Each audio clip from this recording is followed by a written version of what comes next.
What is up, everyone? Welcome to episode one of Until Jacksonville.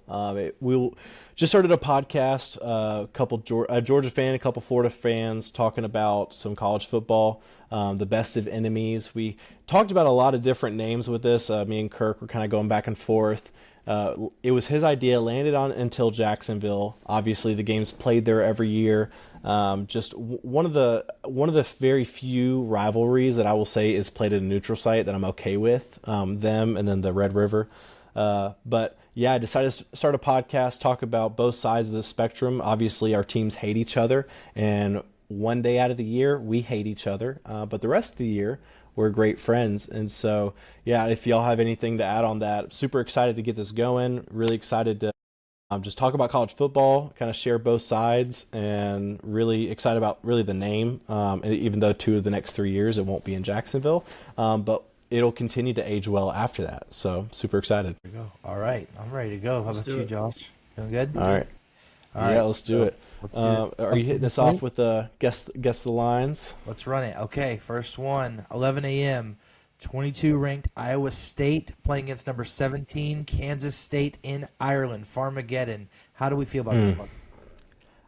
First of all, I think it's so sad that Farmageddon is going to be played overseas in Ireland across the pond. Now, I'm so glad that it's not like Navy versus Notre Dame like we normally get, and we're like, cool, Notre Dame just won 42-6. So glad I watched that for the first college football game. But I'm really excited about it. Give me, I don't know, because I feel like Kansas State is a little bit more of a preseason favorite and kind of dark horse to, not even really dark horse, one of the favorites to win the Big 12, but it's so competitive, it feels like anyone can win the Big 12. But Iowa State went last year. Give me Kansas State -7.5. Okay, the line is Kansas State. Wait. You Josh don't gets his want that right now. Okay. Josh. Is the goal to guess that then? I'm guessing, and then Josh is going to guess his. You let us know who's I was going to closer. go Kansas Okay. State anyway. I was going to say Perfect. Kansas Okay. State. Kansas State by 14. Okay, 14 -14. 13 and a half. Okay. 13 and a half. Okay. So y'all ready now for the line? Yeah. Yeah. It's Kansas State -3.5. Wow, closer line than I A lot thought. closer of a game. Must be the jet lag. The jet lag. See, as I was going back and forth because Iowa State obviously went to the Big 12 championship last year, had a really good year. But Kansas State is one of those teams that feels like when Texas and Oklahoma were in it, they were the favorites, and then you just had Kansas State as a dark horse every year. But now that they're gone, it feels like Kansas State is one of those teams that they're just going to throw in there. Can Avery Johnson do what he needs to do to kind of develop like we think? But man, 3.5, that's a small line. I'm yeah. excited. It is. Yeah. That's really close. I don't know why. I'm weirdly optimistic about Iowa State. I'm weirdly optimistic. Yeah, big Cyclones guy. Yeah, I am. I don't know why. They always have that like one worldy every year though, where it's like, oh, Iowa State like somehow crushed somebody in some random amazing game.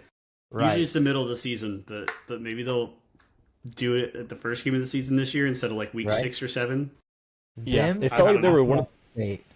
I would say Yeah. them and Appalachian State. They're the two teams that never do anything all year except take down someone else's Like season. week 7, Yeah. they give you some entertainment. Right. Like Iowa State is like last year. I feel like they were one of those teams like in the Big 12 going into the year. Everyone thought Utah's going to come in here and run this thing. They just ran the Pac-12 the past few years, and that did not happen. And then it just felt like there were other teams that were more exciting than Iowa State. And then it was like late in the year, you're sitting here thinking, is Colorado going to win their way in? Whatever, and then you end up going, wait, Iowa State's about to make the conference championship, and they played well, but Arizona State ended the year very hot. And obviously it took them down there, and it was not particularly close. But excited to see how the Cyclones kind of bounce back this year. When they bust out the black jerseys, they're serious. Right. You said Colorado. Colorado do anything without Shadur this year? Or are they done? We'll see. So I really like Or Salter do they get better? from Liberty. Do they get better without Shadur Sanders? Well, see, Colorado is such a weird team to predict year after year because most teams, they build through high school, and you think year after year we should get better. But Colorado is they just get everyone in the portal. And obviously we've seen with a team like Florida State, who depends on them, it can literally be boom one year and bust the next. So it's so hard to predict. Everyone thought, I can't remember his name off the top of my head. It's killing me. Julian, no, that's not the name. But Salter is the guy from Liberty, and they got a really good true freshman that everyone is super excited about. That I'm going to look up because I can't think of his name off the top of my head. Yeah, but oh man, it's killing me. Salter, Julian Lewis. Julian Lewis. I was saying Julian, but I was like, I almost said the Ohio State quarterback. But yes, Julian Lewis recruited came out of high school a year early. Yeah. Super highly recruited from the time he was like 9 years old throwing football. People were like, this is the next one. So everyone thought he was going to walk in and be the guy day one, but also they got Salter from Liberty. And so you're kind of like, I don't know what's that going to be. I'm not super dialed in on the Colorado storylines there, so I don't know who's going to be the starter there, but it's going to be exciting to see. And maybe Salter starts at the beginning, and then some point in the year they hand it off to Julian. We'll see. Yeah. But, man, Awesome. I guess you pass on going on the next game. We'll give Josh the next go. All right. So we have Idaho State Bengals at UNLV. So it's in Vegas, 3:00 p.m. How we feeling? It's going to be UNLV by 21. Okay. I'm probably being conservative. Yeah. It's a Dan Mullen, like in his first year, he always makes a splash, does something crazy with offense before the bottom eventually falls out.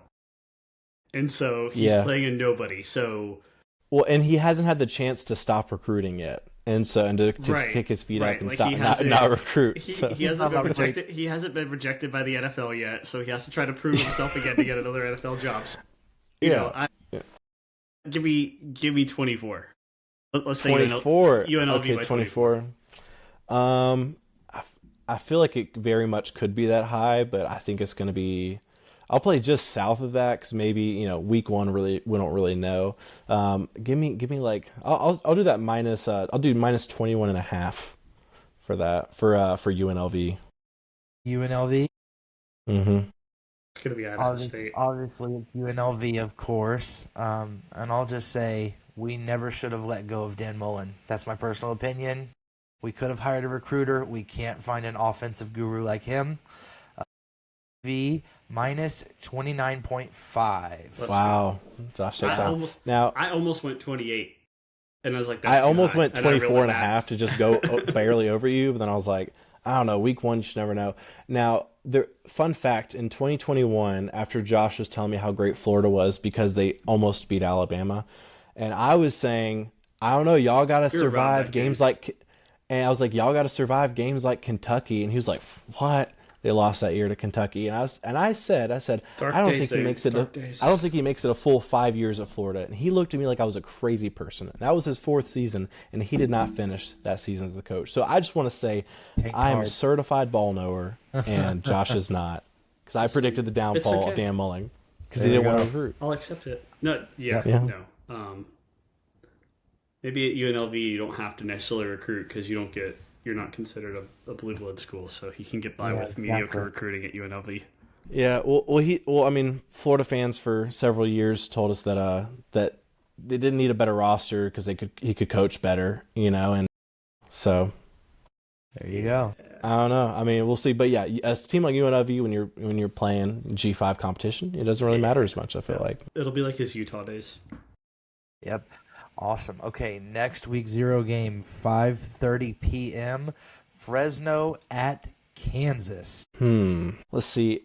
Jalen Daniels is still at Kansas, which feels like he's been there longer than Stetson Bennett was in college. Been there forever. Not as long as Hunter Renfrow, though. Yeah, Hunter Renfrow had a receding hairline like 3 years before he was out of college, which Brock Bowers honestly had a receding hairline in high school, so is what it is. But I'm gonna give. Let's see. You said Fresno. Wait, where was it at again? At Kansas. At Kansas. Yep. Give me the Jayhawks by 11.5. Jayhawks by 14. Jayhawks by 14.5. Wow. Certified ball knower. You love it. Hey, watch out for Fresno. Watch out for Fresno. And Andrew, you got the first one, right? The first line. I think so, yeah. So I'm down 2-0. Mm-hmm. All right. Sam Houston at Western Kentucky, 6:00 p.m. game. Guess you, Josh. I don't know. Whoever throws the least interceptions wins. Right. That's like whoever scores wins. Yeah. Whoever can get the kicker out quick enough. Let's go. Let's go. You said Western Kentucky? It's Sam Houston at Western Kentucky, 6:00. Let's go Western Kentucky by 6.5. Okay. All of my Sam Houston analysis is purely based off of my first Yay College Football 25 dynasty. I knew a lot of faith in these guys. So I know they have a lot of work to do based off of last year. But you see their potential too, don't you? But I also see by year 3, we had to move to the SEC. We were too big already. Yeah, well, that taught me to give up on Jack State forever. Never have hope in Jack State. Yeah, that was rough. But yeah, I agree with him here. Give me Western Kentucky. You said what? You said 7.5? I said 6.5. 6.5. Okay, I'll take 7.5. I think it's right about a touchdown, not much more. Yeah. Western Kentucky minus 9.5. So that was for Andrew. All right, I thought it was gonna be like a 7 to 10 range. No points on this one. This is not. So what's the total like? What's like the total over under on that one? Yeah. I know. I wanted to ask you guys. What do you think? Oh, the total. 28. Okay, come on. Let me give me 43.5. 61.5. Okay. No defense. So we're not playing defense. Okay. I was thinking no offense, but I guess no defense is what ESPN's dealing with here. That's what Vegas calls it. We're getting one side of the ball. We got that right. So they're playing Big 12 football, essentially. Is what's happening. Yeah, and then Big 12 defense is real. You guys ready for the final one of week 0? I'm just kidding. Yeah, let's go. This is the one that it means everything because this is what you're falling asleep to. Stanford at Hawaii, 6:30 p.m. My only question about this is Andrew Luck suiting up to play quarterback. I'm going to segue here. Stanford, did you guys see Stanford's Instagram today? No. Oh, let me pull this up real quick. Hang on. Stanford, I almost sent it to y'all in the group chat. Wait, and they're going to Hawaii? Yes, going to Hawaii. Ooh, gonna have some jet lag there. Rainbow Warriors, also a great dynasty team for EA College Football. I know, right? It's like you can't have that nice of an experience when you're traveling as an ACC football team. Dude, right here. Hold on. Let's see that. Let me move my light real quick. They're doing like the General Andrew, like they're playing off of the General Andrew Luck stuff. Like the letters that that old Twitter account where it was like the dearest mother. Did you see that? Did you guys ever see that? Yes. No. General Andrew Luck. Someone like said that Andrew Luck when he was at the NFL looked like a Civil War general. Yes.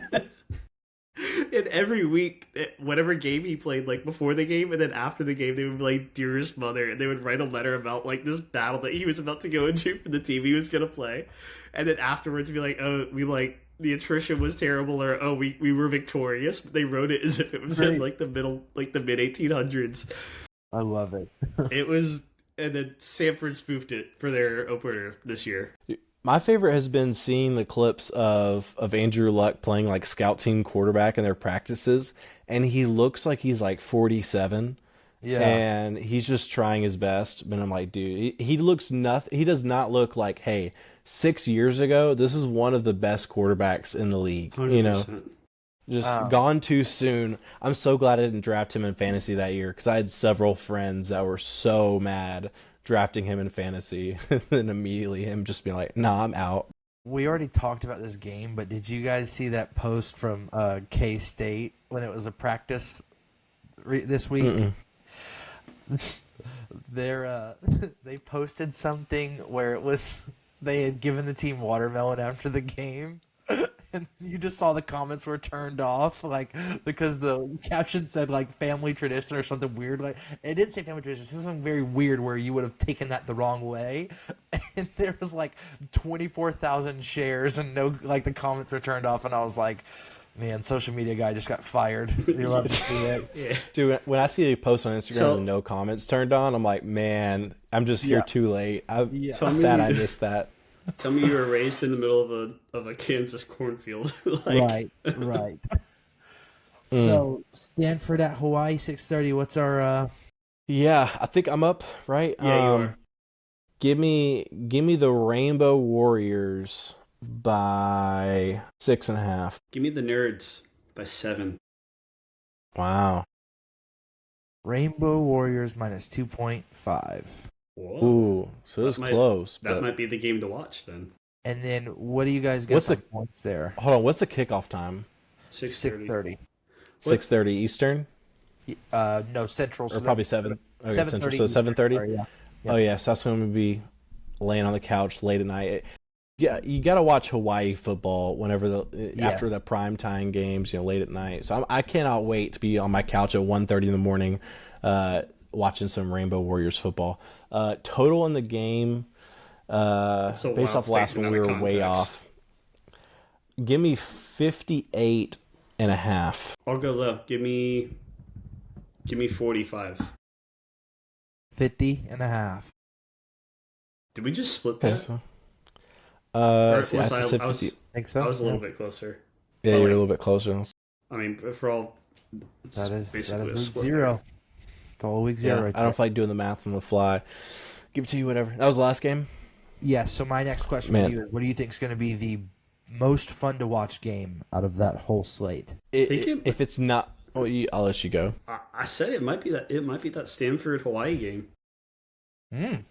Yeah, I feel like obviously the one that matters the most is going to be that K-State, Iowa State. But yeah, I could agree with like the most fun game because obviously that, Big 12 matchup, this is already conference play. All the eyes are on you, the first college football game of the year. But everyone, like, you're hanging out, eating dinner, buddies, week 0, college football, got something on the grill. And you have keeping your eyes on that Stanford Hawaii game. I feel like that could be a really fun game where that's one of those like you stop watching and then you're scrolling through Instagram seeing highlights and you're like, wait, what's the score? And then it's just it's an absolute barn burner. So that's like the game you run back and turn the TV back on for.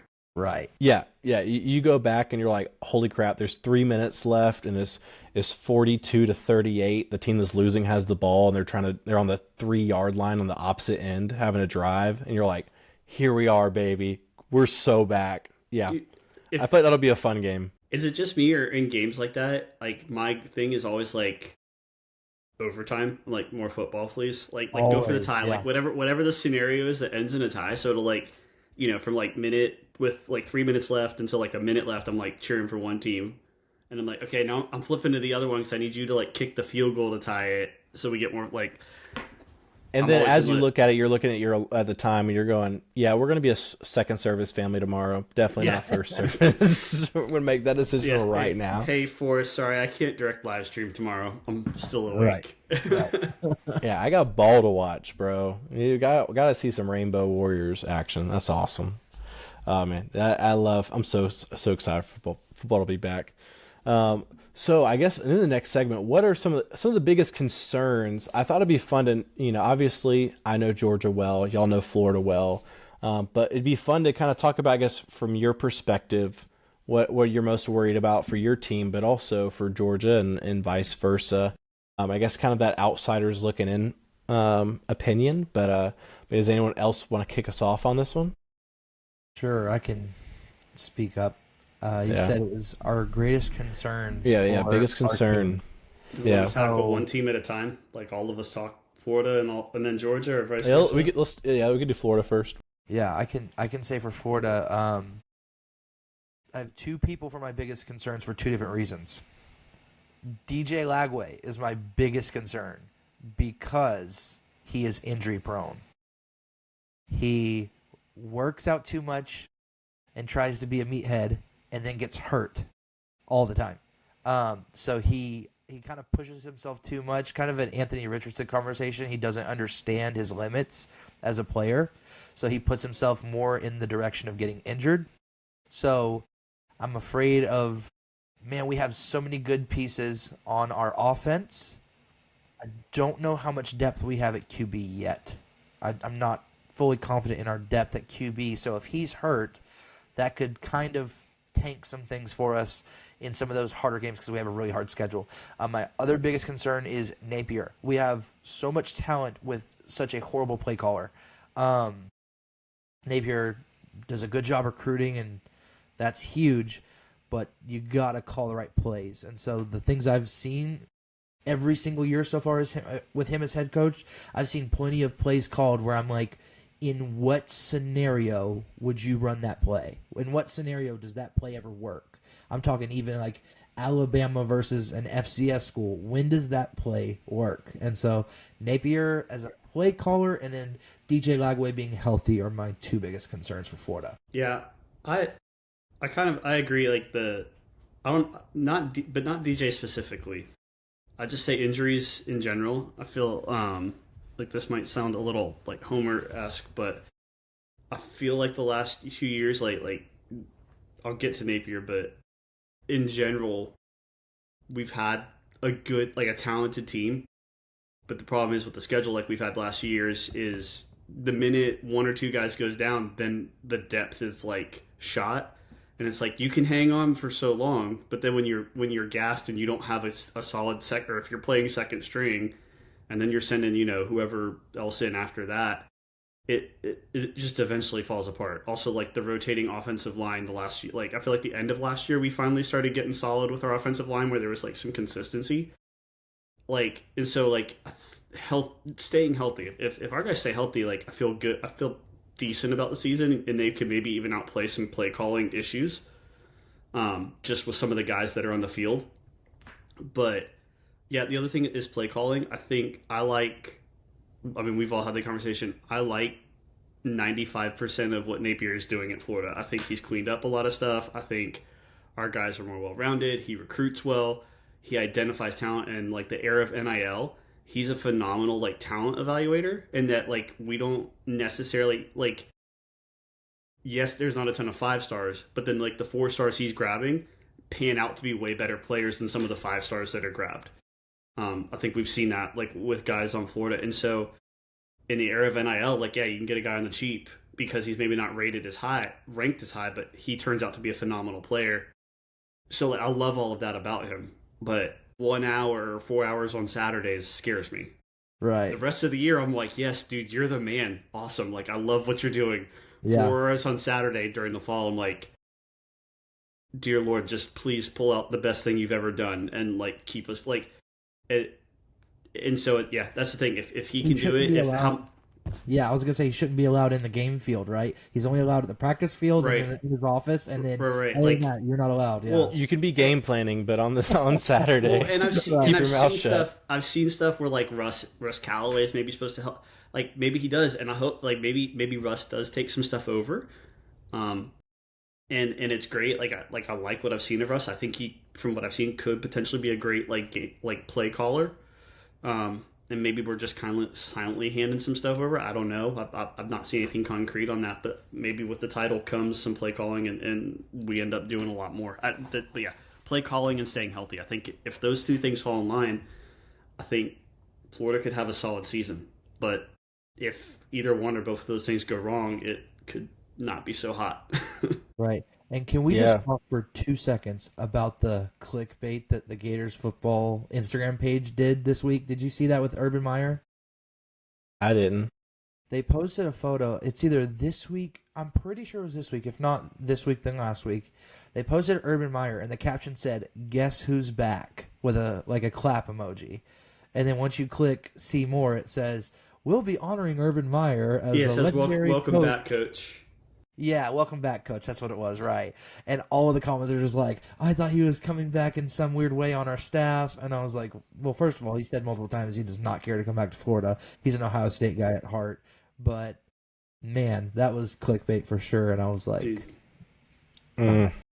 Speaking of all coaches, did y'all see Eli when he interviewed Spurrier? And they were wearing, Eli was wearing the old, 90s UF polo with him. No, I didn't see that. I'll text it to y'all. It was okay. Funny. Sorry, you just said that was all over Florida's Instagram. Yeah. Anyway, sorry, sidetrack. You can go ahead. Yeah, Andrew. no, my biggest concerns for Florida, and I don't know their roster like I do Georgia's, but I mean similar to what Sorry. y'all have kind of hit on. Yeah, no, it's for a second that was the Friends theme song. I got excited. Nope. But my biggest concern is kind of aligned with y'all. First, the biggest question has got to be DJ Lagway and his health. On tape last year, at times you were like, this is one of the best throwers of the football that is in college football right now. And his deep ball, phenomenal. Just in stride, great. Other times, he looked like a true freshman, you know? And my biggest concern for him is he's been dinged up since he's been in Gainesville, and he hasn't had enough practice time and to get those lumps out, you know, to be able to actually practice, get better, and then go on and prove it on a Saturday. He hasn't really done. It seems like he's practicing on Saturdays against SEC competition. So, and to be able to be hurt still in spring, not being able to throw, comes into fall camp. He's seen walking around campus with a boot.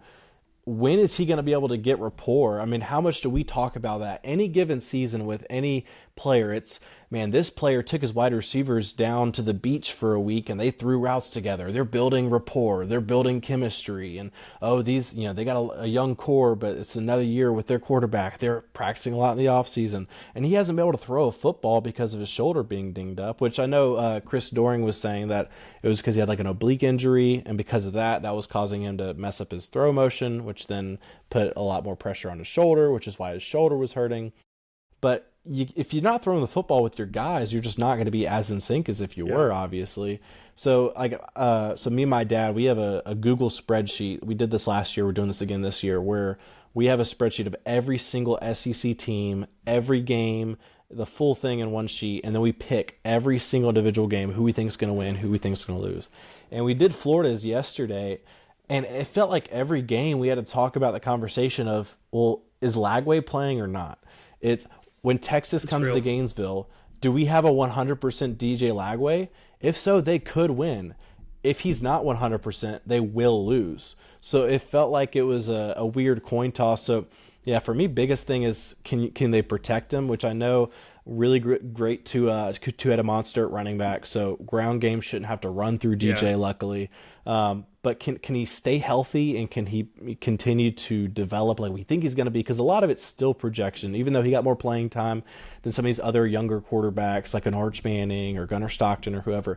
But he still has a lot of room to grow. And when that backup, is it Harrison Bailey, the backup from Tennessee? Isn't that y'all's second string? No, it's projected second string. I know he's on the roster, but he might be one. I think there's a recruit that we got that. Hang on. But I mean, I guess normally the more experienced veteran is going to be the guy that kind of comes in if there was an injury, that type of situation. Right. But either way, whatever it is, it's a big drop off. So yeah, I agree there. DJ Lagway, any given game, I feel like I'm having to think, okay, is DJ going to be playing in that game or not? Because if not, not a chance. If he is, he's that much of a difference maker and can be. But he still look like a freshman? Does he still turn the ball over? I think his touchdown to interception ratio is 12-9. So got to be better there. Got to not make bad decisions. But I mean, looked really great at times. Looked like a freshman at other times. So can he be healthy and develop? But then also kind of like y'all were hitting on as well about Napier. See, my problem isn't how he's play calling. It's why is a head coach play calling? Because it feels like you don't really see guys win at a super high level when they're also the ones calling the plays. It felt like Ryan Day was one of these for a long time. Just could not. He was winning, but not at the highest level. Gets Chip Kelly on staff for a year. He's not calling plays, but like the offense not an issue at Florida. But when you're the one calling the plays, that's what you have to focus in on all week and game time.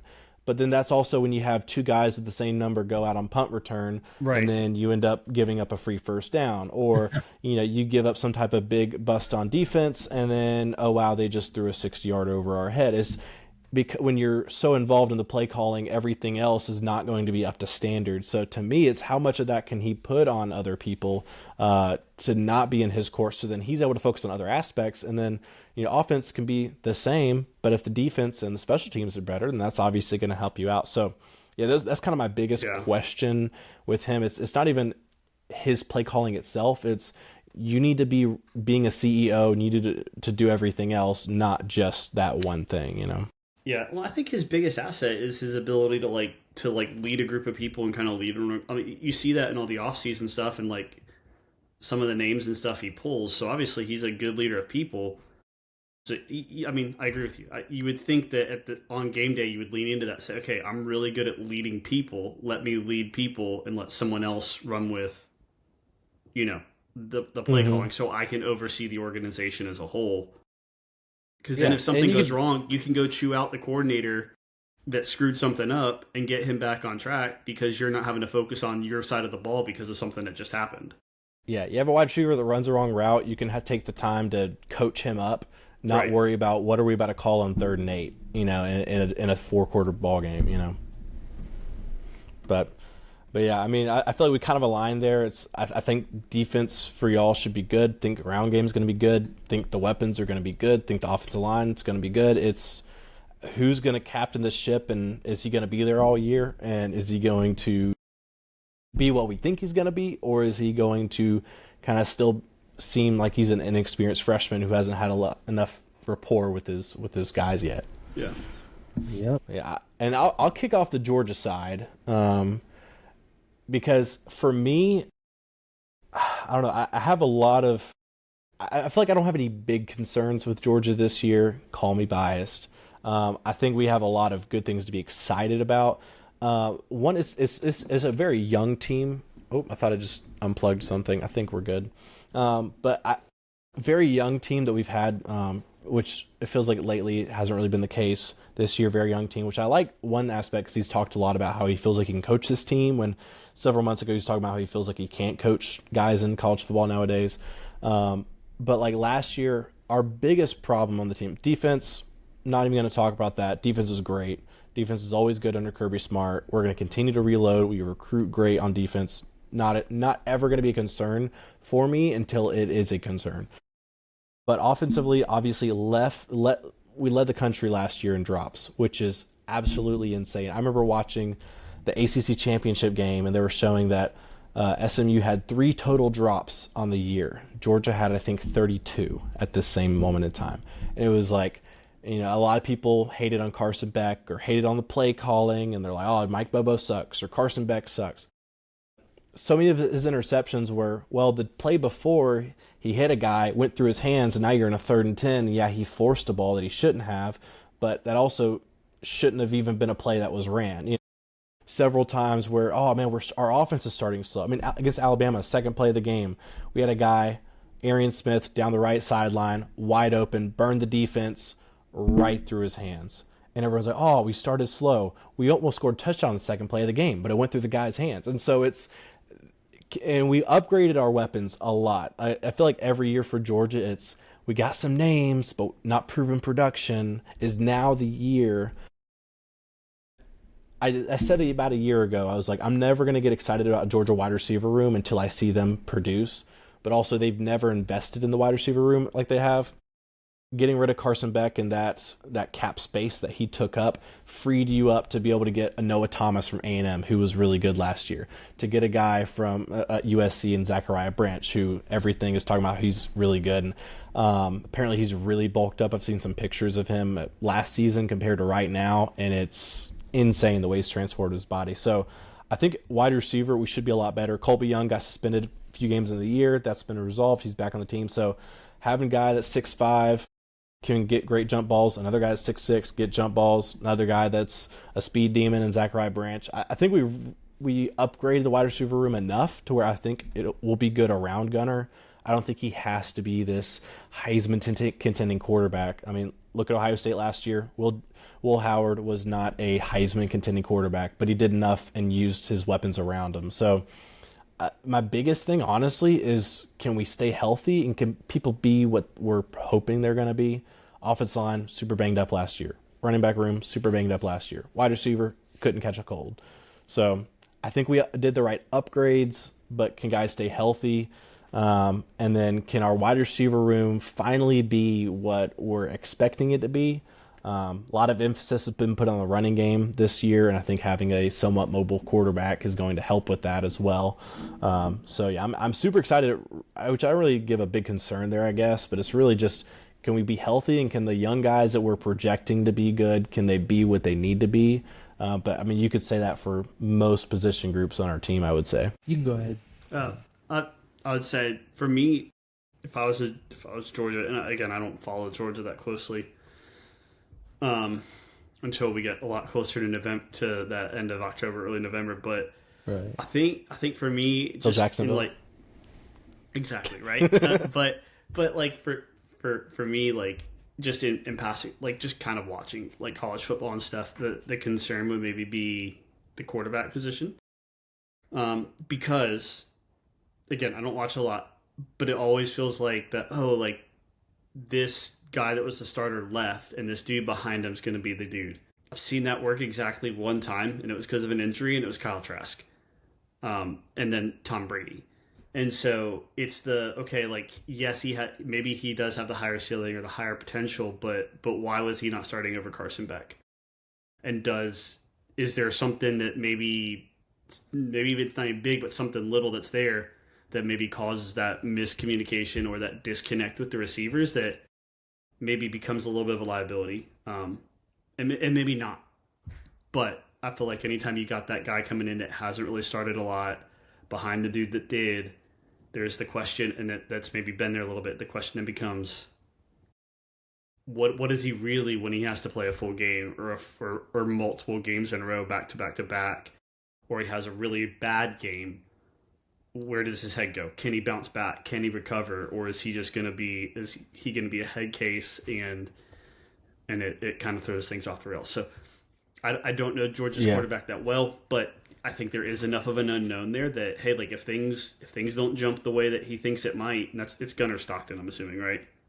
Yeah, it's 100% Gunnar. Everything that I follow that's inside the program, it's Gunner's team. And so you kind of saw the SEC championship as soon as he got into the game. The team rallied, right, to kind of hit off what you were saying with Carson Beck. I felt like he had a very much of a, I'm here, gonna do my business, I'm gonna get out. Notice anytime we had a bye week or we had a little bit of a break, where was he? Was he hanging out with the boys? Was he going to Chipotle at 10 p.m.? No, he was on a private jet flying to Miami to see his girlfriend. Right. Which I think he's a lot more locked in now. I think he'll do better at Miami than last year.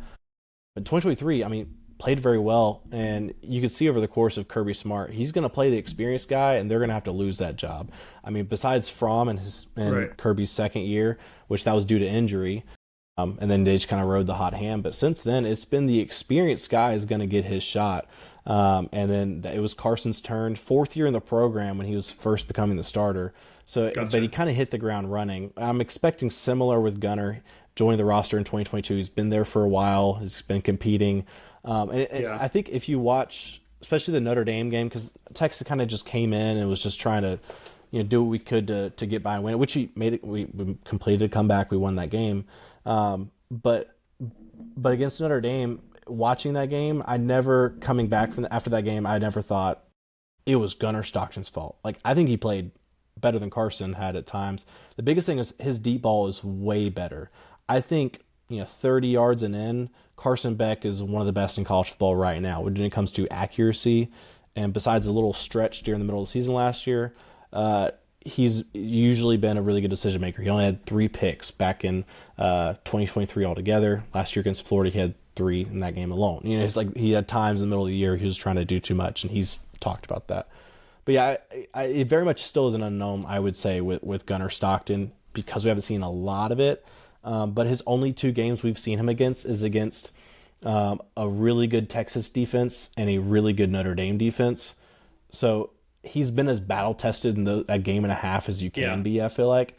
Neither game at home, both on the road. So yeah, I am a little excited, but also I think the perfect scenario for Georgia isn't Gunnar Stockton has to play at this level. It's the team around him plays, so he's just kind of distributing, and he pulls that read option just enough to keep the backside defensive end honest. Right. No, for sure. And that's more what I mean. Not that I think he's going to screw it up. It's just where he's had success. What happens on the first game where success doesn't come?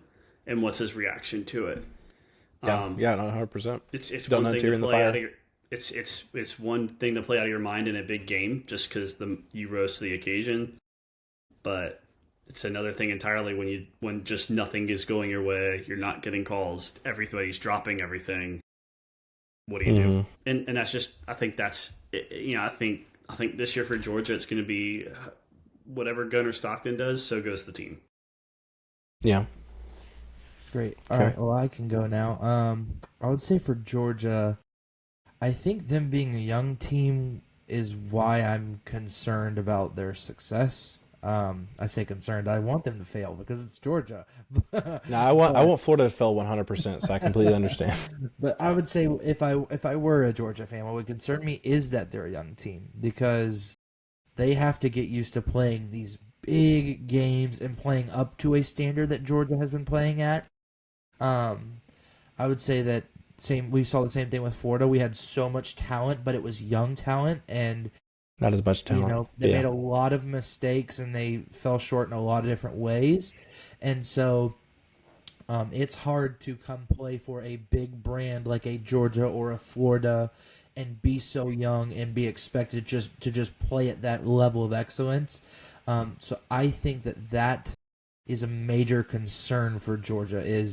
But then again, there have been several teams that have had young talent that has risen to the occasion. I can think of years where Bama, I was like, oh, thank God, that guy graduated. Now they got a young guy, he's going to learn, he's going to be bad for at least a year. Nope, he played amazing, and it was better than the last guy somehow. So this is always a toss-up. I'm not saying that this is a reason why they will not do as well. I'm just saying there is definitely potential because Florida has just come out of that, and us being a more mature team is my confidence for this season, is that we're not so young of a team anymore, and we have experience, and we have played up and up and up. It hasn't been amazing seasons, but it's been a slow exponential growth.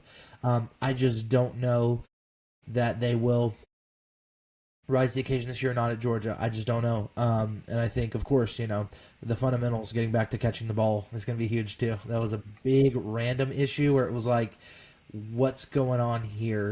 It was like it was in everyone's head, and then it just almost like unexplainable. Like it was like the yips. It was like it starts happening, and then all of a sudden you try to make sure it doesn't happen, and then it just then it only makes it happen more.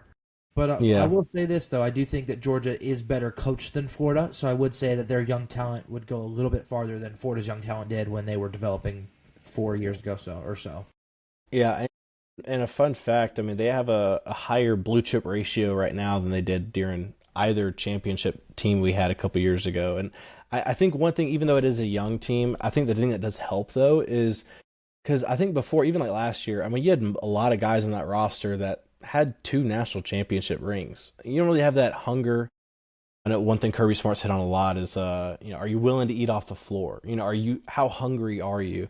And I think there was just a lot of there wasn't a lot of coaching up in situations. It's, well, he messed up, but he's a 5th-year senior. He knows that, and it didn't really seem there was as much of a fight and a hunger.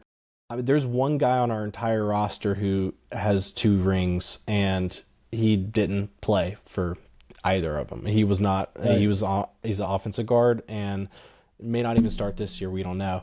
But other than that, it's like you don't have all these guys, all these superstars. There's no Brock Bowers coming through the door that's going to save us. There's no Lab McConkey that's going to come save us.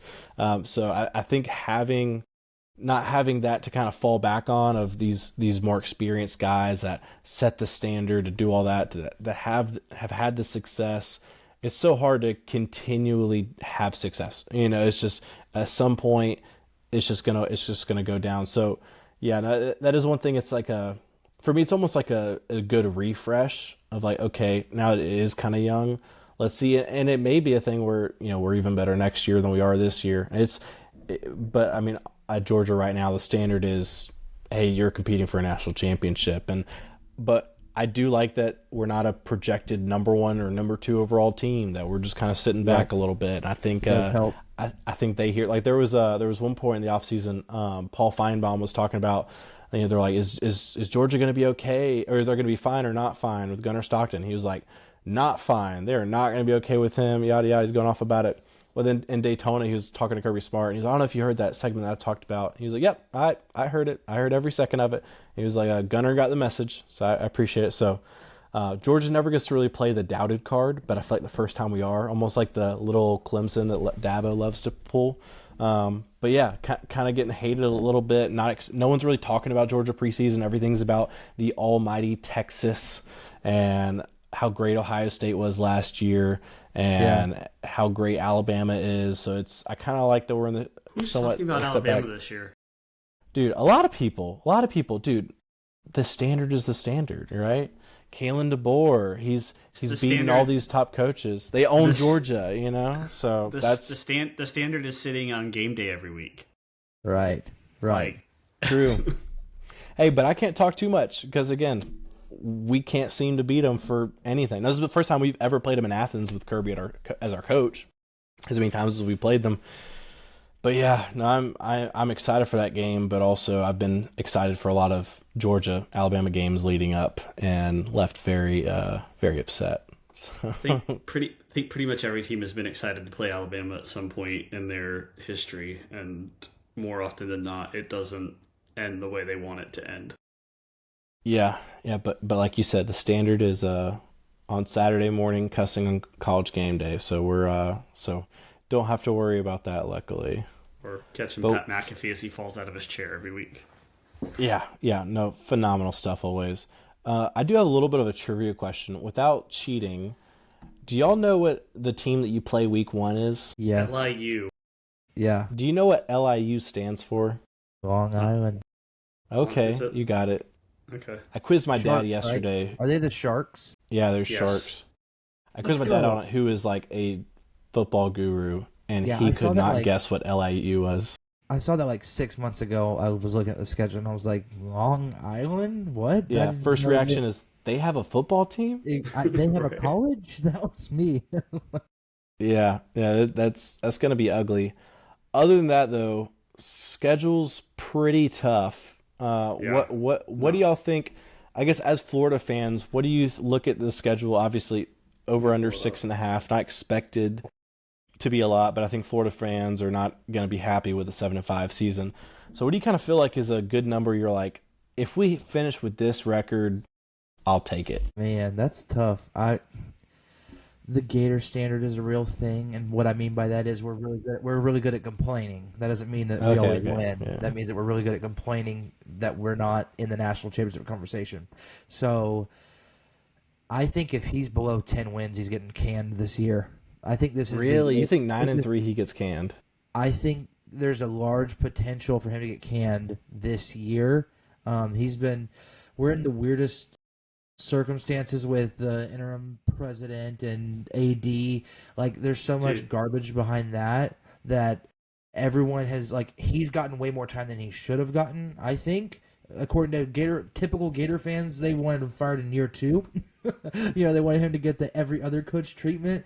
And then there's like this weird internal battle with Florida fans. Some are like, "You're an idiot. You got to give him time to ride." And others are like, "You're an idiot. He didn't give us 10 wins by year 2." I try to sit somewhere in the middle of those two. But man, year 5, if we're not 10 plus wins, then get out. Is it already 5 years? That's crazy. Is this year 5 or am I way ahead? This is 4. Or year 4. This is 3 or 4. I apologize. Yeah, I'm a year off. So this is 4. But still, it feels like it hasn't been that long. It's been crazy. a little while though. I guess it's felt like 5 to me. I don't know. It just felt like forever. And so I think this should be his make or break year. He's said certain things that make it sound like he's like do or die mentality. He's speaking a little bit more boldly in his press conferences and things. I would say, looking at our schedule, I would stand firm on saying we should not leave with less than 9, logistically speaking. Yeah, we have 4 of our starting 5 offensive linemen returning. I think we have one of the best offensive lines in the country. And I know that we don't have the best record to back that up, but they have the experience now, and Jake Slaughter is staying back. Thank God. He should have been in the league, but he stayed back because he's a Gainesville boy. He loves Florida.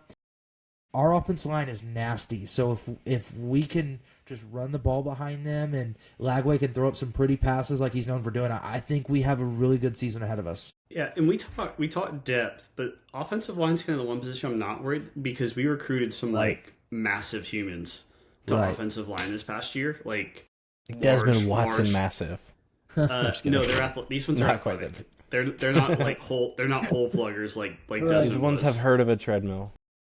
Dude, Big Des, his little run with the football is still probably my favorite highlight from last year.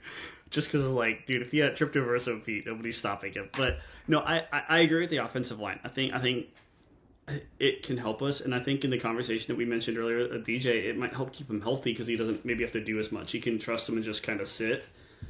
But I agree. I think 9 wins is doable. I think maybe even reasonable.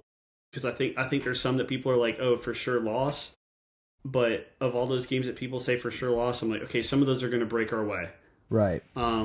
They always have, especially if people stay, yeah. And so I don't think less than 10 he's out. I think 9, depending on how the rest of the country goes. 9 potentially. I mean, we've seen with the expanded playoff puts you in the playoff conversation. I think if he's in the playoff conversation, he has a good chance at keeping his job. I think if you're in the playoffs, he for sure keeps it because that's recruiting momentum and stuff like that. And so it's, you joke the Florida standard, but I mean, really, in Gainesville, you look at not just football, but across athletics as a whole, there is a standard of like, hey, like, I think Florida's like number 2 or number 3 nationally with national championships across all sports. They're definitely top. I mean, they're up there. And so there is that standard of, hey, like, championships, SEC championships, national championships. But the thing is with the expanded playoff now, like, yes, you want to be an SEC champion, but it's not as necessary to that goal. So you don't necessarily have to run the SEC table. You could be a 9-3 team and maybe get in, and that's okay. Now, I know Florida fans don't want to hear that because they want to hear SEC championship, beat Georgia, all this stuff, which, yes, you want to ultimately, but it's not the necessity that it used to be. So I think 9-3 keeps his job if it puts us in the conversation. But I don't know, like that. I don't think 9 is an insane number to say. Right. But those same breaks could also go against us. But and like you said, but the amount of those games that swing our way that we shouldn't win as well, but we do. The people like we have down years, but these teams that are highly ranked. I saw this photo, and I couldn't find it. I was just trying to look it up so I could share the screen and show it, but I just couldn't find it. But I can explain it. What's so interesting about Florida Stadium is, every SEC team gets loud. Every fan base for the SEC gets loud. But what's so funny about Florida is if you do like an aerial view of the stadium, you'll see that the sideline, the 50-yard line, and the fans' stands run like right off of the sideline. It's like right next to it, where your newer, nicer stadiums like Bama has, and you look at LSU Stadium, and you look at even Georgia's. There's this curve where there's this large gap between the fans and the actual on the field play. And so you notice when you watch some Gator games where these high-ranking teams will come in and the sound of the swamp will just rock a team. I think of what's his name that he played for quarterback for Auburn and then he went to Oregon. Bo Nix. Thank you. I'm horrible with or Bo Picks as we call him. I'm horrible with memory. I remember he was nasty. He was all the hype and he shut down in the swamp. Yeah, I remember that was a big matchup. And Ole Miss shut down this last season. Like, there's always that team that's doing really well for itself that shuts down when they come to the swamp because of that weird architecture factor of the way our stadium is. Well, it's also built into a sinkhole. Yeah, it traps in all that humidity. The field actually sits a little bit in a sinkhole, so it's actually like below ground level. Yeah. And so but it does trap sound in. It makes me think of that. It's loud. Yeah. I mean, it's. So it helps. My dad graduated from UF in the 70s, and he said, I wish UF still did this, but the corner, like where the band is in the corner where the visiting team runs in from, that used to be the student section, and they'd like all bang on the awning. Yeah. But to that point, the first like 5 or 6 rows behind the visiting team's bench is visiting team seats. Everything else on that side, that's the student section. Like that whole. So it's like, I mean, It's wild. If a team's not used to that, like I feel like some other teams kind of play the sportsmanship card and maybe don't do that. Yeah, Florida's not I say sportsmanship. screw it. Like, bro, like home field advantage should be a thing. Like, It should be. do what you can do to win. So you Right. put your loudest, most obnoxious fans as close as you can to the other team's bench to give yourself, right. But yeah, I think there is something about the Swamp playing at home that just Florida seems to. There was a little bit of a dip there where it wasn't, but I think that's one thing I have liked about Napier is that he's kind of brought that standard back a little bit of no, we don't lose at home, or if we do, we're not going to capitulate at home. We're going to put up a fight. Yeah, you won't back down. Well, but for real, like if you look at Napier's time, it's the fans don't leave like they would under Mullen. Mm-hmm. They don't get pissed off at like people are in the game even if it feels like it's rough, and so it feels like the Swamp has started to come back to what it was, and I think that makes a difference, especially in a season like this, can make a difference. Also championships real quick. I'm gonna take a dig at. I live in Columbia, South Carolina. So does Andrew. We don't hang division championships on our stadium, like another SEC school that might be 15 minutes from my house. It doesn't go on unless it's an SEC championship or higher. Right. So take that for what it is as far as the Gators standard. But we don't hang SEC East champions. Probably don't have room for that in our stadium if we were to do so. But yeah, still we don't hang that crap. You win the whole thing or you don't hang it. And I will die by this statement: we don't storm the field neither. When we have a bad season and we beat a ranked opponent that's highly ranked, we do not storm the field because we're supposed to be at their level in general. Never. And us not being at their level is a bad year. Florida never has. Standard is at that level, so you will never see Florida storm the field, and I stand by that. Yeah. Same for Georgia. Now, the opposite end of the spectrum is Clemson, who storms the field after every single game. They beat Purdue and they're storming. I'll defend Clemson a little bit on this. Yeah, Wake Forest. I'll defend Clemson on this. My brother-in-law is a Clemson grad, so I've been to a bunch of Clemson games.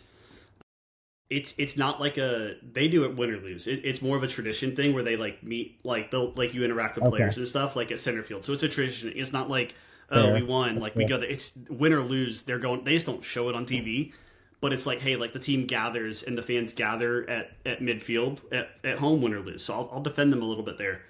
I know you've probably blocked this out of your memory as a Florida fan, but do y'all remember in 2022 when Florida went to Nashville and lost to Vanderbilt, and the Vanderbilt fans were storming the field, and they're slowly, leisurely walking down the steps, no one's jumping down, everyone's just so what do we do now? Oh, we walked. Okay, we just walk onto the field. Now what do we do? And it was so I should be studying right now. I don't even know why I'm at this football game. I don't even know what's going on, but apparently we won. If I'm honest, that somehow made that loss a little bit easier. Be like, you know what? We lost, but at least we know what to do when we win or when we lose. At least we're not confused about what's happening on the field. Right. It sucked, but it could be worse. My favorite was when Mullen and Vanderbilt's coach almost fought that one year. You remember that? Are you talking about Missouri? Mizzou. I thought it was Vanderbilt. No, it was Drinkwitz. No, it was Vandy too. It was Vandy and Missouri. I didn't know he fought Vandy. I remember the Missouri one because he dressed up as Darth Vader for the press. He started a fight, and then post game was dressed up as Darth Vader. Dude, but can we also say electric? Eli Drinkwitz has probably got the biggest case of small man syndrome in the SEC. Dude, did y'all see the stand on business thing he did against Tennessee? Drinkwitz? Did y'all know about this? Yes. Okay. Yeah. So I guess it was a couple years ago. I guess this was 2022, I think. Tennessee was really good. Joe Milton gets in the game. Tennessee's still throwing the ball deep downfield. Joe Milton had 3 touchdowns in the fourth quarter because they were just still throwing it deep late in the game. They had it by a comfortable margin, but they ran up the score very much so against Missouri. So the next year, the players told Coach Drink that if they won, he had to tell Josh Heupel that he stood on business. And it was a whole thing. And if you watch the clip, he just kind of runs over to him midfield and does not standing on business. He just kind of we stand on business, Josh, and then just leaves. And it was just what are we doing? I would have rather you just lied to your teammates than do whatever that was. He was this is the least standing on business anyone's ever said. I stand on business. Stands on business casual. Barely stands on business. Dude. I sit on business. He looks like the Moneyball guy, like the Moneyball version or the college football version of Moneyball. It's like I think you just kind of like studied this a lot and figured it out. I don't know how much actual like football experience you have beyond like the books. Like he just gives that vibe. The best is the clip whenever Williams Winery committed him a couple years ago, and because with recruiting you can't be like, hey, we just got this recruit, but you could post a video of your reaction to him committing, and so you see it from like the point of view you're like looking at all the coaches, and he's on the front row on this couch, and he is wearing camo jorts and Crocs sport mode. And this guy commits. They all jump up. They're screaming, freaking out. He goes to hug the coach next to him. I swear, legs go around the coach that is holding him up. And you're just like, what are you doing? Like, I can imagine being like, that's my football coach. And you know what that same 5-star did? He played in 4 games as a freshman, had nagging injuries the rest of the year, so he redshirted, and now he's getting paid a lot of money to play at Nebraska and probably do the same thing. So that's almost as bad as Brian Kelly dancing in the 360 camera, grinding on the recruit. And thinking he has to like chase the camera. That is one of the worst. He went on a streak there with that, and then like the family. Like he had a few moments there real quick. Fake accent. Yeah, it's one of those things where, like, as an LSU fan, I'm sure they're like, I don't really care. And then you lose week 1 again, and it's like, he can't even say family right. He doesn't know how to work a camera. He's grinding on students. Who is this guy? Yeah. It's just like little things like that. No one cares until you start losing. And you're like, you can't win. You can't do that and lose. You can't wear a Darth Vader costume and lose. If Jim McElwain was winning football games, no one would have cared that he paid his naked with a shark. Yeah, exactly. You want to go deep sea fishing? Who cares? But if you lose in deep sea fish cuddling with a shark naked, that's when it's an issue. Oh man! All right, I'll hit on quick experience with McElwain. I met him in person. I did too. Really? Yeah, he like was recruiting someone at my high school. I met him at Victory. And nice. So maybe he was probably on a Polk County like recruiting trip or something, but he also knew our head coach, and so he walks into my class, and because the coach knew I was a huge Gators fan, and Jim McElwain goes up and goes, "Do you know who I am?" And I was like, "Yeah." And he's like, "Who am I?" And I was like, "Jim McElwain." He was like, "Pleasure to meet you, son." And I was like, why'd you make me say your name? Like that's so weird. It was a weird experience, but it was cool to meet, the head coach of the Gators at the time. But yeah, my stepdad met Dan Mullen when he was coaching at Florida. He was working at a Wawa, and Dan Mullen stopped in his Wawa, and he took a selfie with him, and then hit him with a "Go Dogs," and then he just kind of walked away. And I was like, that's how you do it. That's how you do it. You got to let him know. So I guess you kind of, huh? I was just say I met Spurrier at Kaminsky, like walking into Kaminsky's after a wedding downtown in Columbia. He was like he had been in town for something. It was after he was already ambassador back at Florida, but like I was literally walking out as he was walking in. I was like, hey, big fan, grew up watching. He's like, I mean, I have a picture of it somewhere, but I mean, he said hey, but he was like on his way out. But yeah, still, that was wild. The greatest coach to ever coach at South Carolina. Shout out. Jimmy came home when nobody said he would. Yeah. A number of people told me that man would retire from South Carolina. It's like, no, he's coming back to Florida. Right. Like, no, he is. It's like, no, he's not. And he didn't. And the people that were making that argument, the people that don't even know that he played college football, let alone for the Gators. No, some of them did. And they said that he was done with Florida despite coaching a Heisman winner, winning a Heisman. I was like, no, he's coming back. Don't you worry. He's here for Augusta National. That's why he's in Columbia. Yeah, as he should be.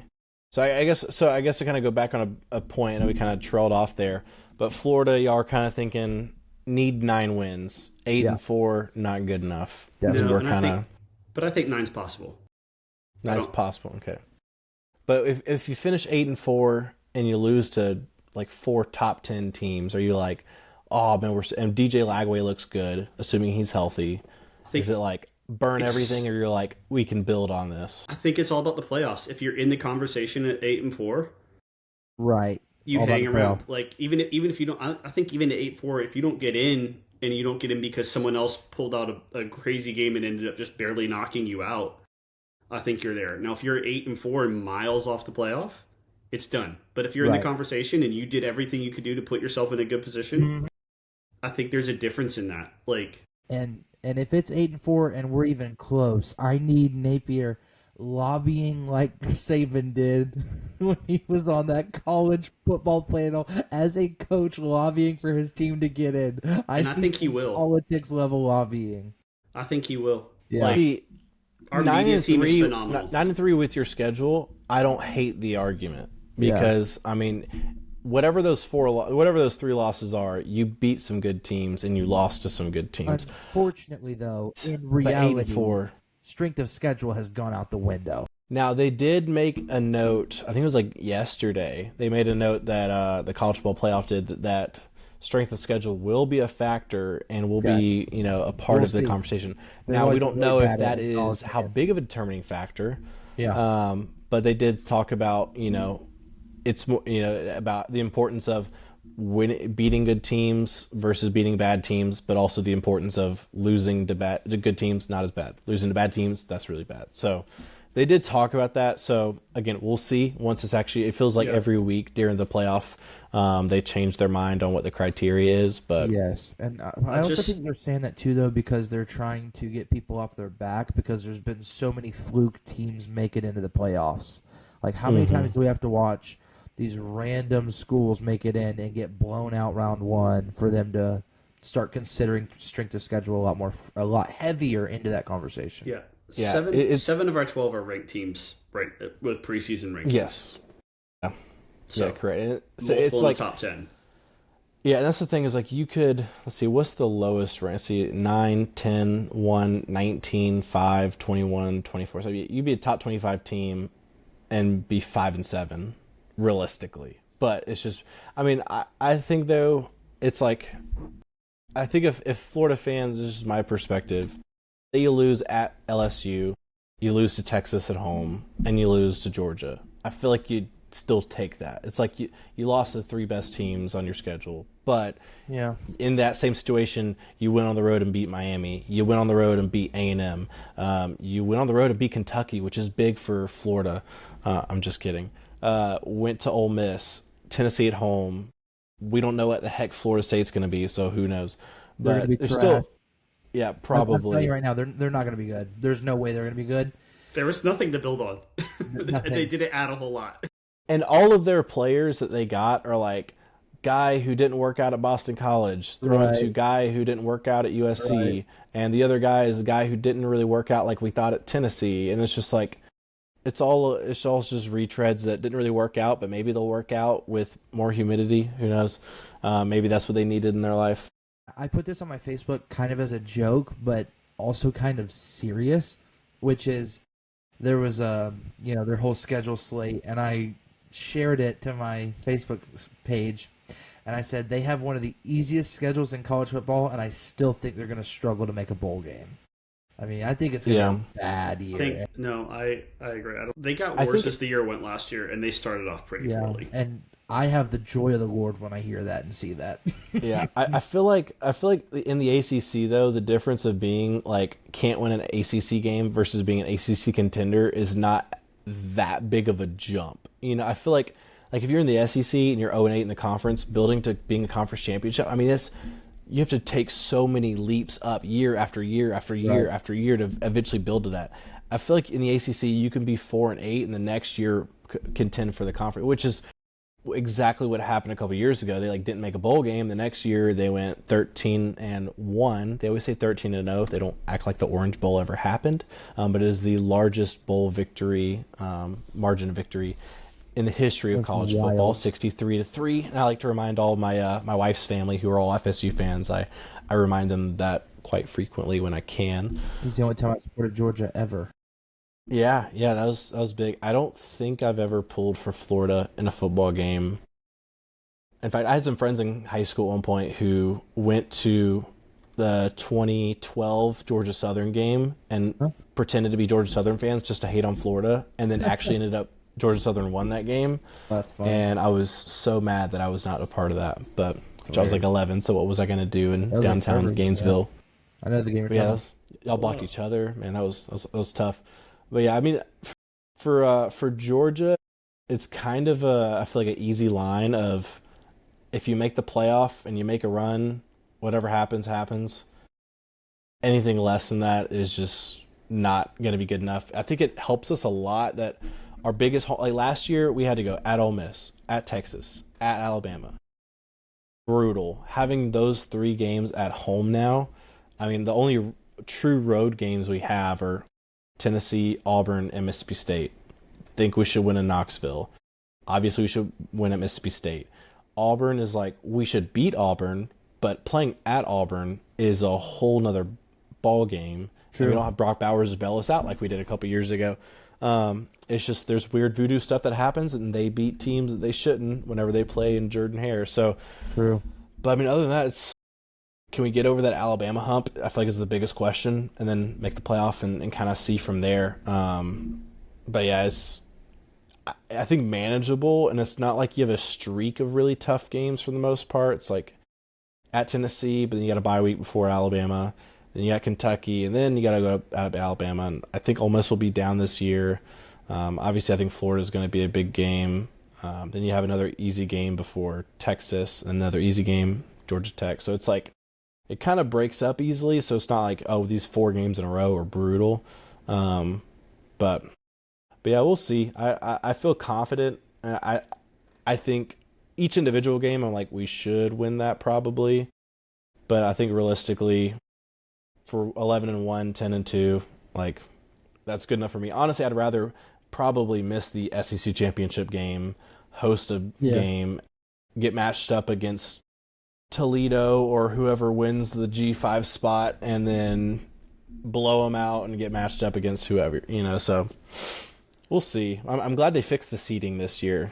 Very excited about that. It was kind of jacked up that you got a bye round and then just got like, oh, we should maybe be playing this team in the national championship. Yeah, when Boise State and Arizona State got 2 of the 4 byes, you're like, maybe this is not how it should be.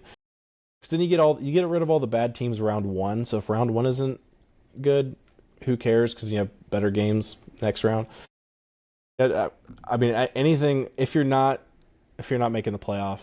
I mean, literally, Georgia hasn't finished outside of what would be a playoff, standard team since Kirby's first year. I mean, literally, like, ended every season in the top, 7 every year, at least. So, first time we'll see. I mean, his first year, yeah, we went 7-6, and it wasn't great, but that was it. And it's all up from there, and it's been great, but... Well, we'll see. We're excited. But any feedback on that with your expectations for Georgia record wise? I think 10-2. It's probably where they land. I think they could go either side of that, depending just again on how things fall. Probably 2-10. I'm just kidding. All right, chop it up. Yeah, I think anywhere between that 9-3 to 11-1 spread. Just with the schedule, it's something happens, somebody goes down, someone plays the game of their lives. It's just, but again, I think like we said with Florida, I think in the SEC, especially if your losses are like ranked losses, I think 9-3 puts you in the conversation, if not guaranteed in maybe not a bye round, but yeah. You're there. I'm calling it 9-3. That's what I'm thinking. 9-3, really. Yeah. Yeah. I think it's kind of an easy bet with over 9.5, or like an easy number to predict. I don't see us losing more than 2. No, I think, I would say over, just because I mean, I don't think you have 3 bad Kirby Smart games. Like I think last year obviously started horrible against Alabama, came back. Ryan Williams was basically the second coming of Christ for a play. And then we went down. Colby Young apparently ran the wrong route or didn't play the jump ball correctly, throw an interception, we lose the game. And then Ole Miss, it was just that defensive line was so amazing last year, and that's what just destroyed us last year. But other than that, it's like regular season wise, I think Ole Miss is not going to be as good as they were. They lost like that entire defensive line that was so dominant. I think Austin Simmons, a quarterback, will do good. But I don't think Alabama and Texas and throw in third team Auburn or Florida, whatever. Are we going to go undefeated? Probably not. are we gonna? I think somewhere in either 10-2, 11-1 is most likely. Probably 10-2 is most likely. But I think there's a very reasonable chance we maybe drop one, end up 11-1, playing in the conference championship. But as long as we make the playoff, that's good enough for me, and we don't lose to Florida. That's all I care about. All right, side bet. What are the teams' records? What are the teams' records on November 1st? Let me look at the schedule. Yeah, pull it up. I was looking as I wonder at that point. Because if Kirk and I are saying 9-3 for Florida, and you didn't say we were crazy for thinking that, and you're saying 10-2 for Georgia, I think we could be going in on very similar records and similar rank going into that game. Yeah, well, I mean, for Georgia, I would say probably 6-1. Like maybe we lose to either Alabama or Auburn. For Florida, I would say, I mean, I think at that point, I think at LSU, at Miami, Texas, at Texas A&M, that 4-game stretch, I feel like you at least lose 2 of those. Just my opinion. There's there's a chance you could lose all 3. I mean, those are obviously 3 of those 4 home games or away games. The one home game is against number 1 Texas. So I don't know. I mean, there's a chance y'all are coming in with 4 losses, but I think probably I guess 5-2 is like a safer bet. 5-2, 4-3 maybe. So I think that also depends on how y'all finish the year. Because I feel like if Florida can win some of these games and I feel like that stretch is like the season for Florida. If you can come out of that stretch of those 4 games and you're like you went 3-1 in that stretch, I feel like it's gonna be it's gonna be great and you're gonna be the train's rolling. But if you come out of that stretch 1-3 of those 4 games, it's then how well do you play against Georgia, against Ole Miss, against Tennessee? But then again, when we've had those bad stretches, Georgia is our one thing to fight for. So it's true. Even if we have a bad season going into Georgia, I don't think that. In a rivalry like that, records don't matter. Yeah, I agree with that. I think they do a good enough job of pulling in people that were alumni to spark up the rivalry hate that we, even in our bad years, we don't come out weak against Georgia. We play good at least to start, and then we get gassed out by talent or whatever. But to me, I think Texas A&M is a fluke, and I think Miami is a fluke. I know that's a hot take, but I genuinely think that those 2 teams are way overhyped every year. We should have beat Miami last year. We should have, and I think it was a mental game. That's just me. I think it was Miami a blowout, was a though. game. They called it Canesville. But if you watch how we played, we did not play like that for the rest of the season. I think it was a wake-up call for Florida, in my opinion.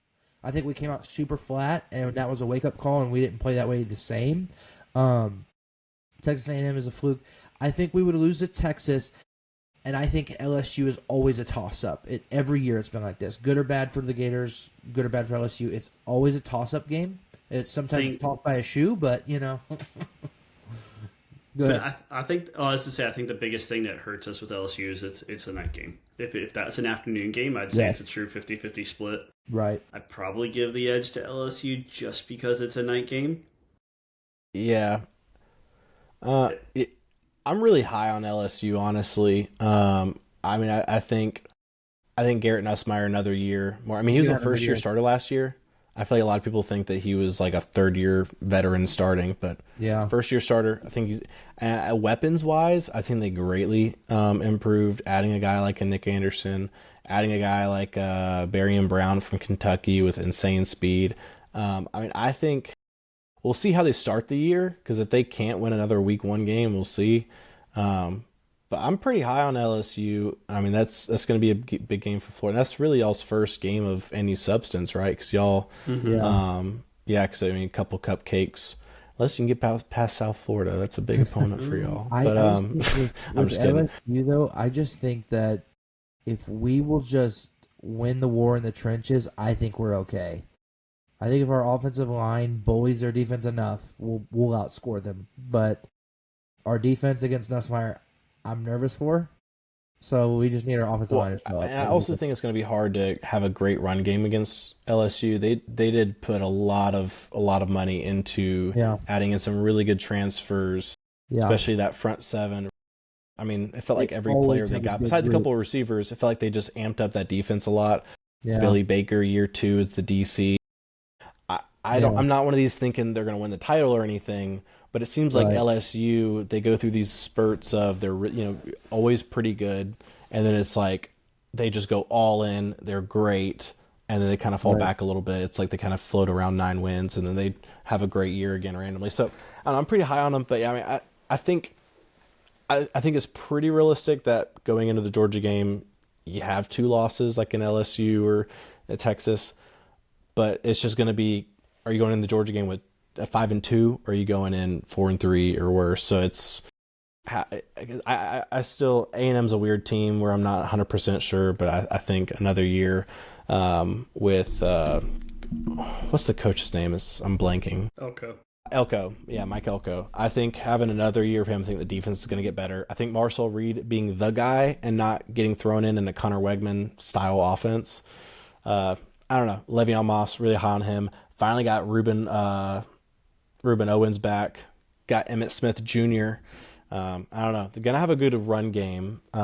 Concepcion is going to be a really good receiver, I think, for them. So, I don't know. I mean, it's still going to be a tough game. Kyle Field, really tough place to play, but we'll see. So, I mean, that's that 4-game stretch, I think, for Florida is going to make or break the year. And how well does that launch you into the rest of your season, or is that we have 4 flat tires now, But we'll see. Well, y'all have any other final thoughts? Good. I'm ready to go to bed, man. I'm good. All right, dude. Same here. Caught me yawning a few minutes ago. Yeah. All right. Well, we'll call this here. Until Jacksonville, episode 1 felt like it went pretty well. I'd like to end the episode. I think we should do this every episode with the countdown. We have 70 days until Jacksonville. Y'all have a great rest of your night. Y'all have a good one. So excited for college football to be here. We're finally here, baby. We did it. Y'all have a good night. Peace.